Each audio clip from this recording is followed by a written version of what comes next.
먼저 읽고요. 우리 한 절씩 교독하겠습니다. 여호와께서 이와 같이 말씀하시니라.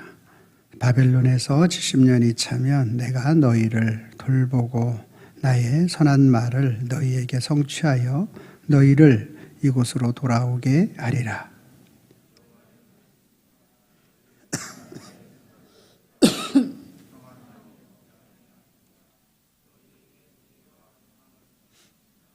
너희가 내게 부르짖으며 내게 와서 기도하면 내가 너희들의 기도를 들을 것이요 너희가 온 마음으로 나를 만나리라. 아멘. 거룩한 주일을 맞아서 주님의 전을 찾으신 여러분들을 환영하고 축복합니다. 주님의 은혜와 평강이 저와 여러분들과 함께 하실 줄로 믿습니다. 옆사람과 인사합니다. 참 잘 오셨습니다. 만나서 반갑습니다.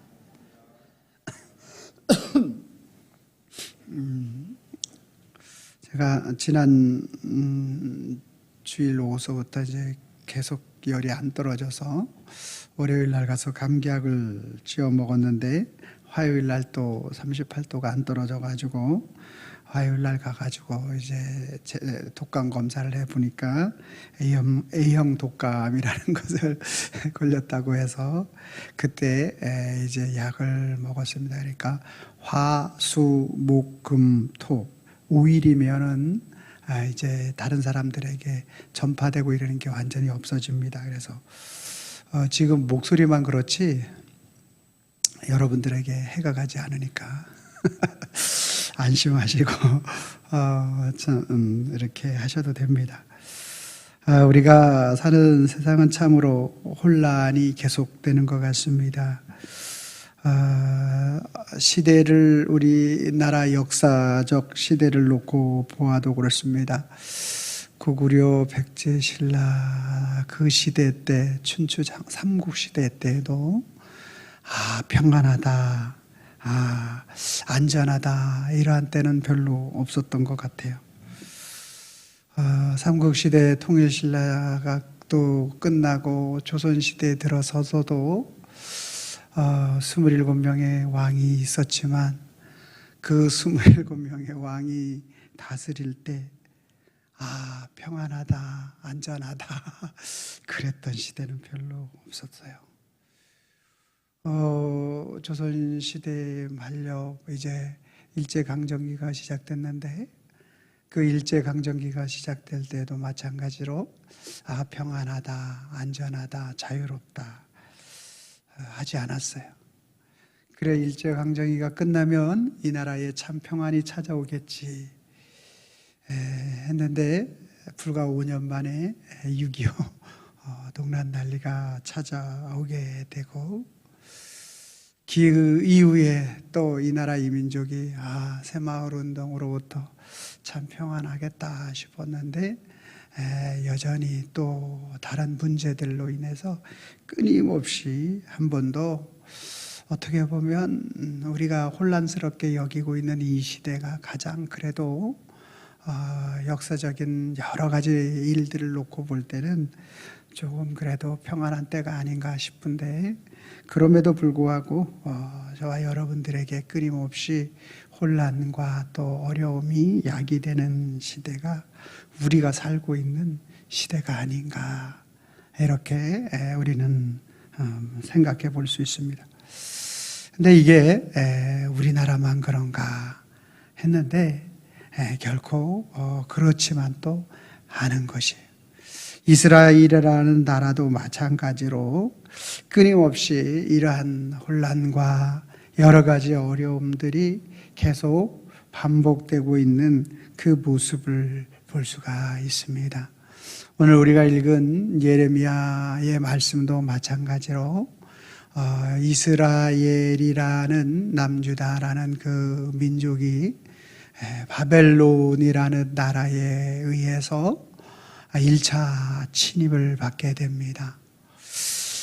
600 BC 603년 609년 정도에 1차 침입을 받고 그리고 여호야김 왕이 이제 끌려가게 되고 그리고 이제 또 여호야긴이라는 왕이 들어서는데 또 이 왕이 3개월 만에 모든 기술자들과 1만 명이 또 끌려가게 되고, 그리고 3차 침입 때 마지막 시드기야를 중심으로 해서 다 이제 포로로 끌려가는 그러한 상황 속에서 예언하는 선지자가 이사야 선지자도 있었고 예레미야 선지자도 있었고, 그 가운데 거짓 증언을 했던 스마야 선지자도 있었던 것입니다. 오늘 말씀을 통해서 이러한 가운데에서 이 선지자의 외침의 그 외침, 그리고 그 외침을 우리가 어떻게 받아들일 수 있겠는가라는 사실에 대한 부분들을 오늘 살펴보기를 원합니다. 본문 29장 10절 말씀 제가 읽고 여러분들이 11절 말씀을 읽어주시면 되겠습니다. 여호와께서 이와 같이 말씀하시느니라. 바벨론에서 70년이 차면 내가 너희를 돌보고 나의 선한 말을 너희에게 성취하여 너희를 이곳으로 돌아오게 하리라.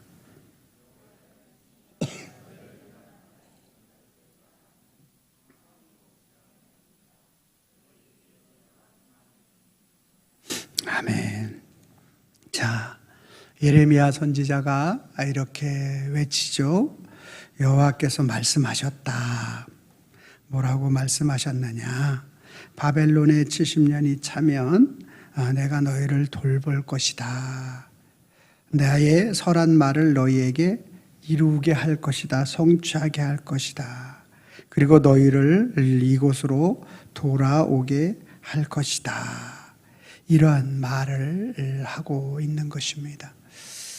지금 이 남유다의 입장으로서 궁금한 것은 지금의 고난과 어려움에 대한 부분들을 해결해 줄 것에 대한 소망을 가지고 있는데, 그런데 70년이 차면이라는 그러한 말씀을 하고 있는 거예요. 아니, 지금 중요한 것은 지금 우리가 어떠한 고난을 당하고 있는데, 지금 나라가 풍전등하고 지금 백성이 죽어가고 있는데 70년 후에 대한 말하지 말고 지금 당장 우리에 대한 어떤 일들을 좀 말해줬으면 좋겠는데, 지금에 대한 부분들을 말하지 않고 70년 후에 대한 부분들을 말한다라는 것은 차라리 그 말을 듣지 않는 것과 같은 것, 듣지 않는 게 더 나을지도 모른다라는 거죠. 이스라엘 백성들의 입장에 있어서 말입니다. 그들은 지금 당장 하나님께서 우리를 어떻게 해 주시기를 원하는 마음을 가지고 있어요. 그런데 예레미야 선지자는 그게 아니라 70년 후에라 이렇게 말하는 거죠. 심지어 예레미야 선지자는 너희는 바벨론에 끌려가 가지고 그쪽에 살아야 되니까 그 나라 왕을 위해서 기도해라. 심지어 너희는 그곳에 가서 자녀들을 낳고 살아야 되니까 그곳에서 안정을 기대해라. 이런 말을 하니까 막 너무너무 마지막 이 시드기야가 끌려가기 직전이다 보니까 이 왕도 화가 나고 또 유다 백성들이 화가 났어요. 그래서 야, 이거 예레미야 선지자가 거짓 선지자 같다. 다른 선지자 없냐? 그랬더니만 진짜 거짓 선지자 스마야가 나타나가지고 이 나라를 하나님이 보살펴 줄 거다. 그러니까 그러면 어떻게 할까? 바벨론에 반대되는 나라들과 합력해서 우리가 한번 지켜보자. 그래서 다른 나라들과 동맹을 맺고 지키려고 하지만 그 하나님의 뜻이 아니었어. 하나님은 그 모든 것들을 실패하게 만드시고 결국은 바벨론이 승리케 하여 주고 그리고 이들이 다 끌려가는 그러한 참담한 속에 놓이게 되는 것입니다. 자, 우리는 그러면 이 말씀을 통해서 10절에 있는 말씀, 바벨론 70년이 차면 우리에게 그 하나님이 돌보시고 너희를 돌보고라고 말하고 있어요. 어떻게 하나님이 우리를 돌보실까라는 것, 이 돌보다라는 말은 원어의 파카드라는 말인데요. 오늘 우리가 영어로 케어하다라는 것에 대해서 의미를 잘 살펴볼 수 있지만 원어의 의미는 보살피다, 마음을 쓰다, 관리하다, 돌보다 이렇게 되는 거예요. 그러니까 이스라엘 백성들을 보살피는데 우리 케어, 세다, 어떤 개수하다, 또 시찰 혹은 방문, 임명하다 이런 뜻이 있잖아요. 그러니까 하나님은 하나님의 백성을 한 사람씩 계수하는 거예요. 뭐 하려고? 돌보려고. 하나님은 저와 여러분들을 임명하는데 오늘 우리를 시찰하고 방문하고 임명하는데 그의 마음을 다 쏟으시는 거예요. 하나님은 저와 여러분들을 관리하시는 데 있어서 철저하게 한 사람 한 사람을 그냥 소홀히 보지 아니하시고 관리하시고 돌보신다. 하나님이 이스라엘 백성들에게 그렇게 돌보심의 역사가 출애굽기 3장 16절 말씀에 보면 잘 나타납니다. 같이 한번 읽어봅니다. 시작. 너는 가서 이스라엘 장로들을 모으고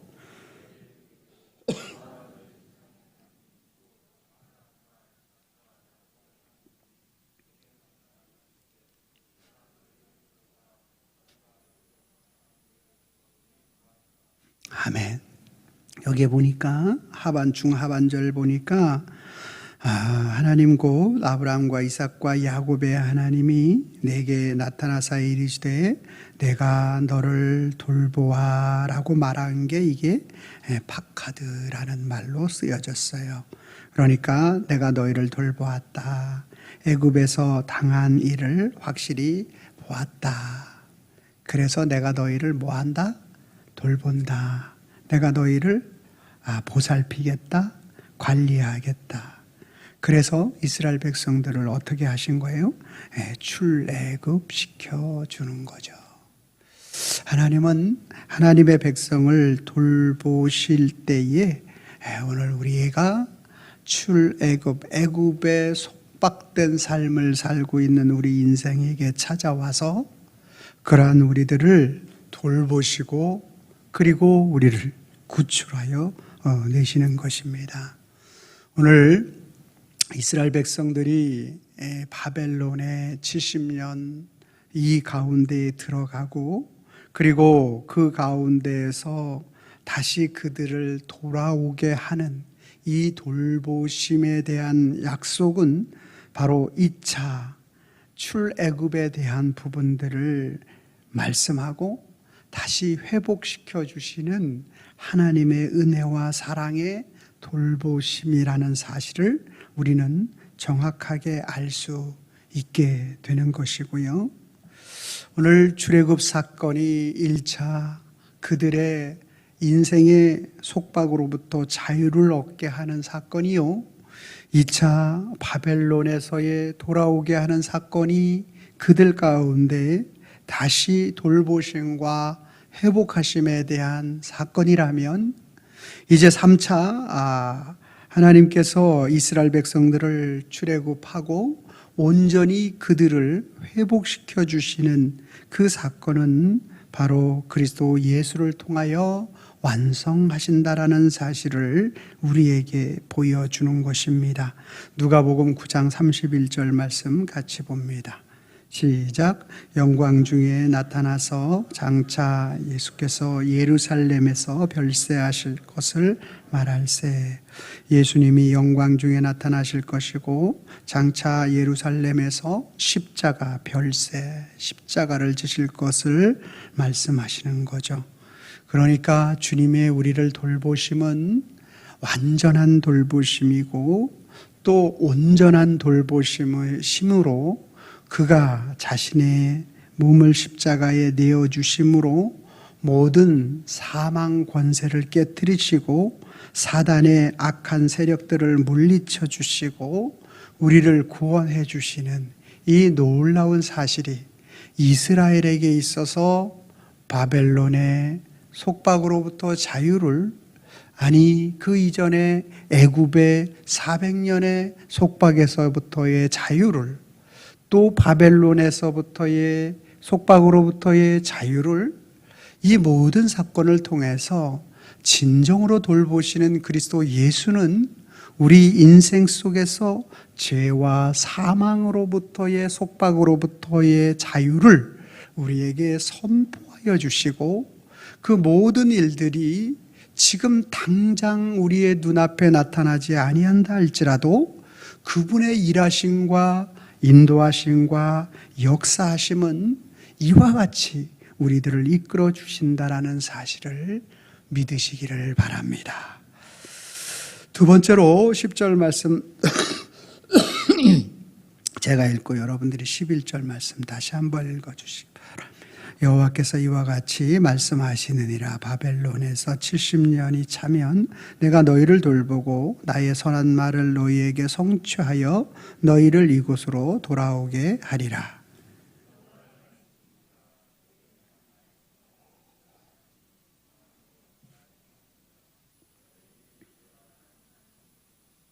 아멘.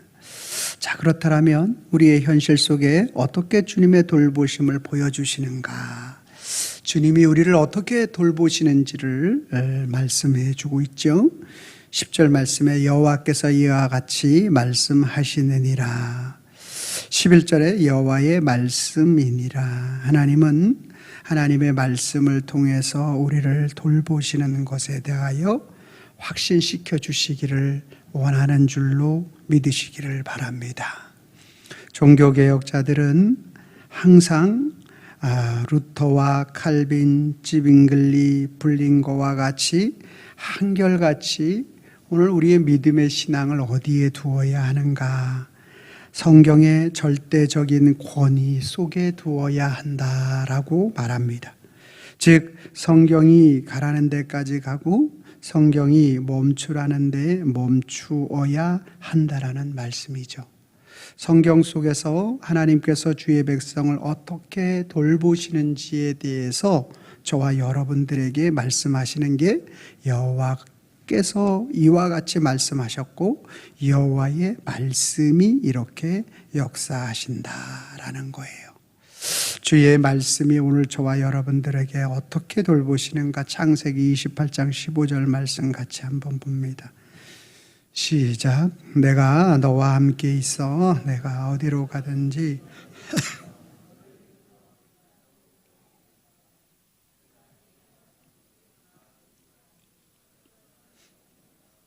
아멘. 이 본문은 야곱이 이제 밧단 아람으로 라반의 삼촌의 집으로 가는 가운데 아무것도 의지할 수 없고 그리고 불안하고 또 두렵고 떨리는 가운데에서 하나님이 그에게 나타나서 내가 너와 함께 있어 내가 어디로 가든지 너를 지키며 너를 이끌어 이 땅으로 돌아오게 할지라. 내가 내게 허락한 것을 다 이루기까지 너를 떠나지 아니하리라 하신지라.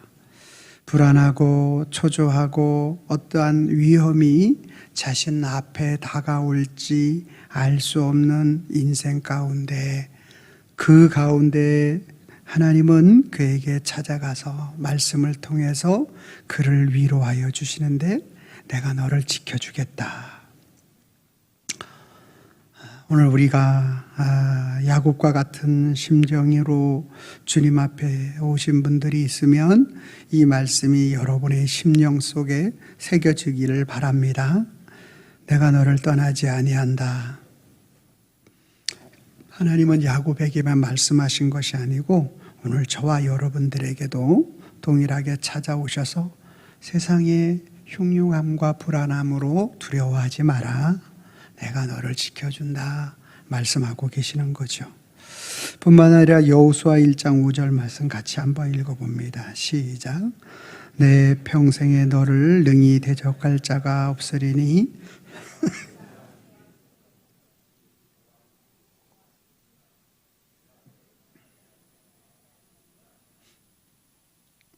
아멘.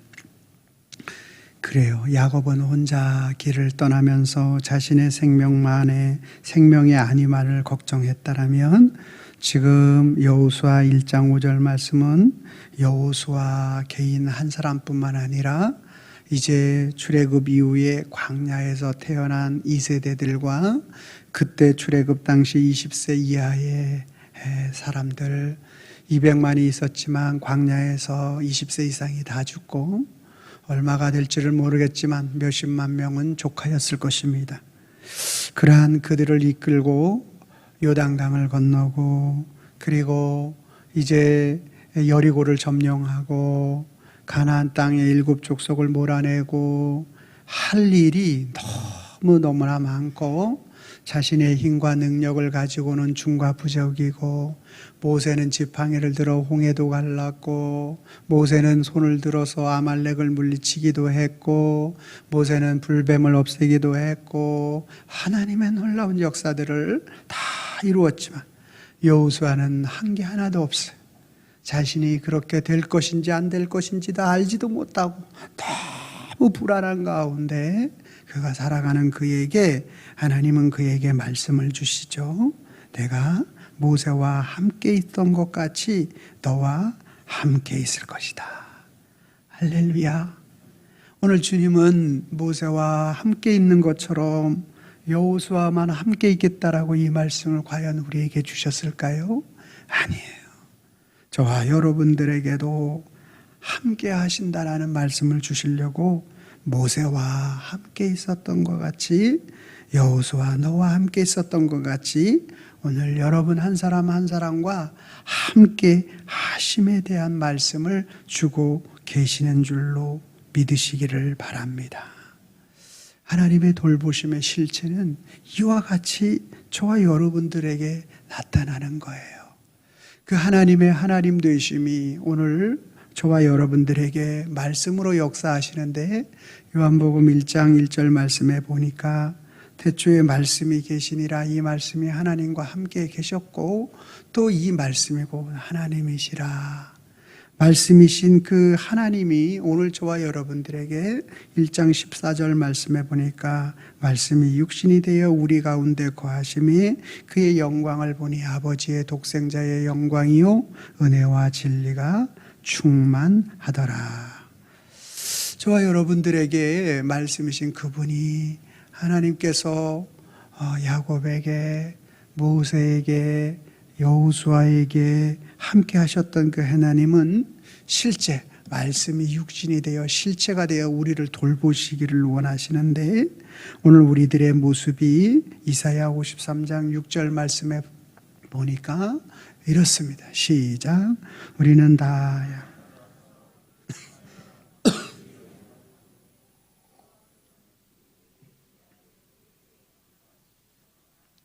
오늘 우리의 죄악을 우리가 가지고 있는 모든 것들을 친히 그에게 말씀으로 이 땅에 육신이 되어 오신 그분에게 담당시키셔서 우리를 돌보시는데요.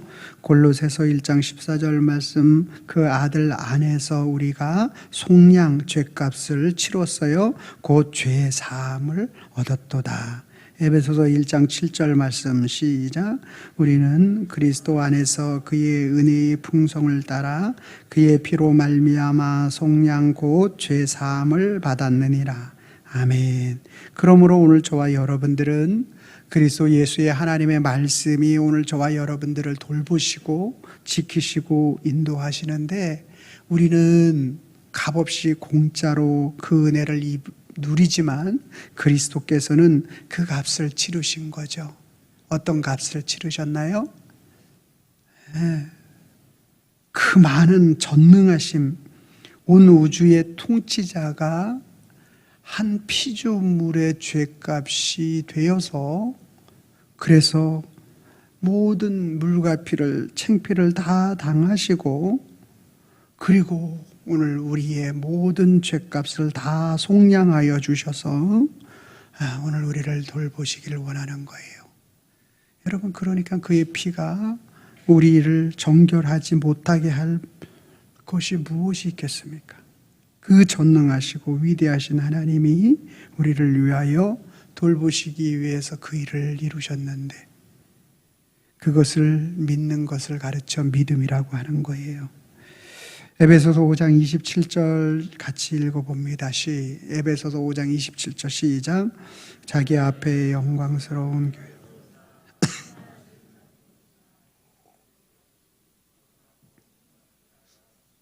네, 우리가 이렇게 될 수 있는 티나 주름 잡힌 것이나 이런 것들이 없이 거룩하고 흠이 없게 될 수 있는 그 이유가 바로 그리스도 예수의 십자가의 돌보심 때문인 줄로 믿으시기를 바랍니다.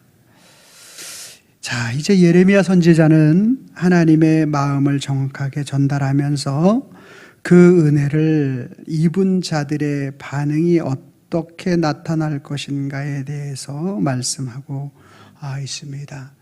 하나님은 너희를 향한 나의 생각은 내가 아는데 평안이요 재앙이 아니다. 너희 장래에 소망을 주는 것이다 라는 것이 하나님의 생각이고 하나님의 마음이다. 이 하나님의 뜻을 정확하게 전달받은 사람들이 어떻게 되는지, 어떤 모습으로 나오는지에 대해서 12절 제가 읽고 여러분들은 13절을 읽어주시기 바랍니다. 너희가 내게 부르짖으며 내게 와서 기도하면 내가 너희들의 기도를 들을 것이요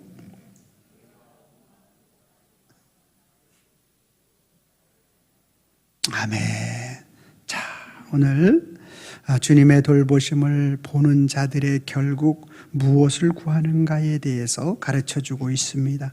12절 말씀에 너희가 내게 부르짖으며 내게 와서 기도하면 내가 너희들의 기도를 들을 것이요. 자, 뭐래요? 하나님의 은혜, 주님이 돌보심을 아는 사람들은 뭐하죠? 주님께 와서 부르짖는다. 내게 와서 기도한다. 그러면 하나님은 뭐한다? 그 기도를 들으신다. 아멘. 근데 그 기도 내용이 뭔가 13절 말씀해 보니까 너희가 온 마음으로 나를 구하면 아니 지금 알겠어요. 다 알겠는데 지금 나라가 풍전등화라니까요. 지금 1차, 2차 끌려가고 마지막 3차 남았어요. 하나님, 이 유다를 불쌍히 여겨주고 그리고 이 나라를 살려줘야지. 이 기도를 하나님 앞에 올릴 때 그 기도를 들어주시고 이렇게 해야지 맞잖아요. 그렇잖아요. 몸이 아파요. 힘들고 어려워요. 주님, 요것이 좀 해결됐으면 좋겠습니다. 요 기도 하잖아요. 그렇게 해야지 맞지. 근데 13절에 그것도 온 마음으로 모든 것들을 다 합해서 누구를 구하래요? 누구를 구하래요? 읽어보세요. 여러분들이 13절 시작.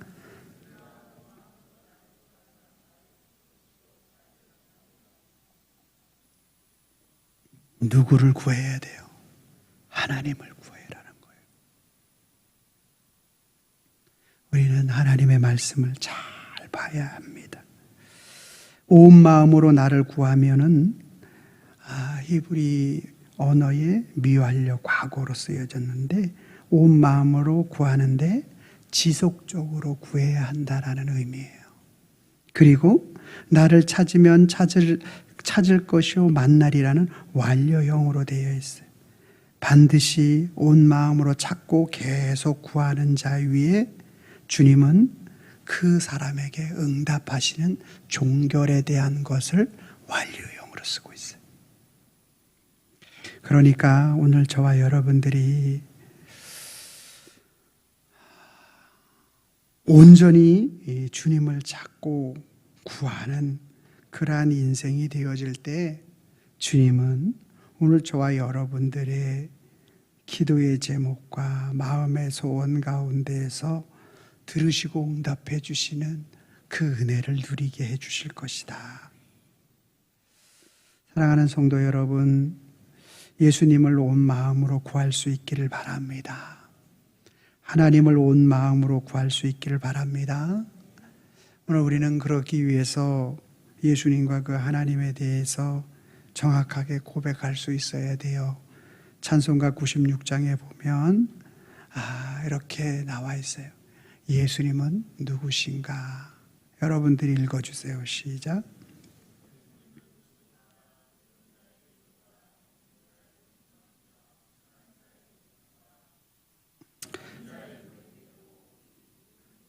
아멘입니까? 자, 예수님이 누구라고요? 우는 자의 위로. 그러니까 오늘 우리가 그 예수님을 구하면 내 눈물이 위로를 받을 것이다. 없는 자의 충성, 없는 자의 충성으로 다시 성실하심으로 회복시켜 주실 것이고, 천한 자의 높음, 여러분 오늘 우리가 천한 우리들의 모습을 높여 주실 분은 예수님이시다. 오늘 우리가 너무나 많은 것에 잡혔잖아요.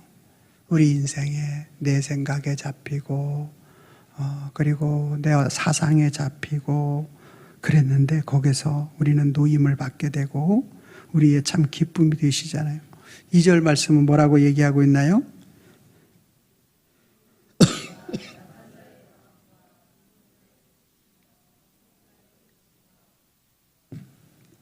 죽은 자의 부활되고 우리의 생명 되시죠. 예수님이 누구라고요? 약한 자의 강함. 여러분 약하다고 느끼면 그리스도를 붙잡으셔야 됩니다. 여러분 주님이 잘 보이시나요? 잘 안 보이죠? 오늘 눈먼 자의 빛이 되시는 분은 예수님이십니다. 병든 자의 고침. 여러분 오늘 우리가 병을 치료해 달라고 기도하기 이전에 그리스도 예수를 더욱더 사랑하게 해달라고 기도할 수 있기를 바랍니다. 그분이 우리를 치유하시는 거죠. 죽은 자의 부활되고, 여러분 예수 그리스도 안에 있으면 죽어도 부활이고 살아서 믿으면 영원히 죽지 않는 거죠. 우리 생명이십니다. 예수님은 생명이십니다. 할렐루야. 자, 3절 말씀요.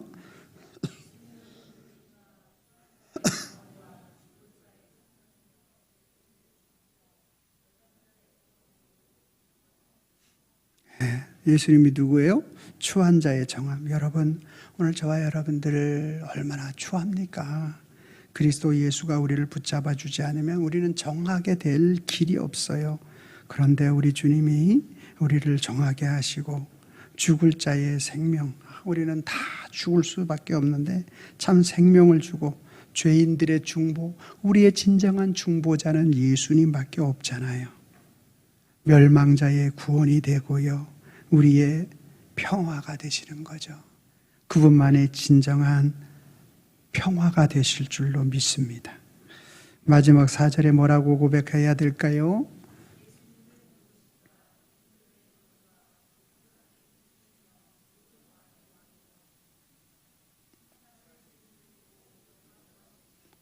예수님이 누구래요? 온 교회의 머리, 저와 여러분들의 머리는 그리스도예요. 예수 그리스도 온 세상에 우리의 머리뿐만 아니라 온 세상에 구원해 주실 주님이시고요. 모든 왕의 진정한 왕은 예수 그리스도예요. 심판하실 주님 심판자가 되시는 거예요. 우리의 영광이 되는 줄로 믿습니다. 그러므로 오늘 저와 여러분들이 우리가 예수님을 구하면 잃어버린 평강을 찾아주실 것이고, 예수님을 구하면 미래의 소망과 희망을 찾아주실 오직 유일한 한 분은 예수 그리스도가 되어지는 것입니다. 할렐루야.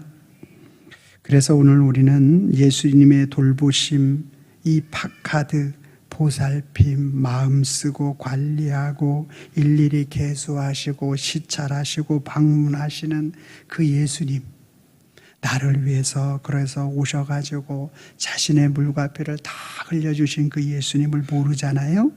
그러면 우리는 현실 속에 나타난 그러한 고난, 그것만 생각하면 우리는 좌절하고 낙심하는 삶을 살 수밖에 없어. 그런데 예수님의 돌보심, 그분이 나를 보살피시고 마음을 쓰시고 관리하시고 일일이 계수하시고 방문하시고 시찰해 주셔서 내 속에서 역사하시고 인도하여 주시면 그 주님을 온 마음으로 우리의 마음의 중심으로 주님을 구하고 찾고 알게 되면 우리 예수님이 온 마음으로 예수를 구해서 우리가 그 주님이 주시는 희망의 그러한 인생을 살게 되는 것입니다. 그러한 마음을 가지고 오늘 우리가 또 하나님 앞에 이렇게 고백하는 시간을 가졌으면 좋겠습니다. 예수 돌보심 모르면 예수 돌보심 알면 아멘입니까? 여러분들이 빨간 글씨 읽어주세요. 시작. 현실적 고난으로 좌절하고 낙심하지만 온 마음으로 예수를 구해 희망 인생 산다. 같이 한번 합니다. 시작. 예수 돌보심 모르면 현실적 고난으로 좌절하고 낙심하지만 예수 돌보심 알면 온 마음으로 예수를 구해 희망 인생 산다. 아멘.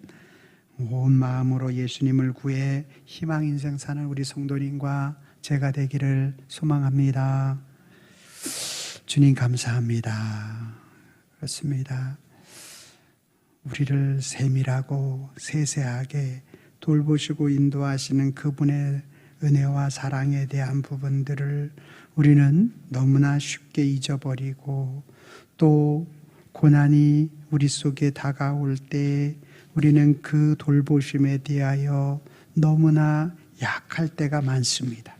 주님 함께하여 주셔서 오늘 말씀을 통하여 다시 한번 예레미야 선지자를 통하여 선포되어졌던 그 말씀의 능력이 우리 사랑하는 성도님들 모든 삶 속에 나타남으로 인하여 우리 성도님들이 주님의 돌보심으로 인하여 소망과 희망으로 더욱더 주님을 구할 수 있는 저희들이 될 수 있도록 주여 붙잡아 주시고 인도하여 주시옵소서.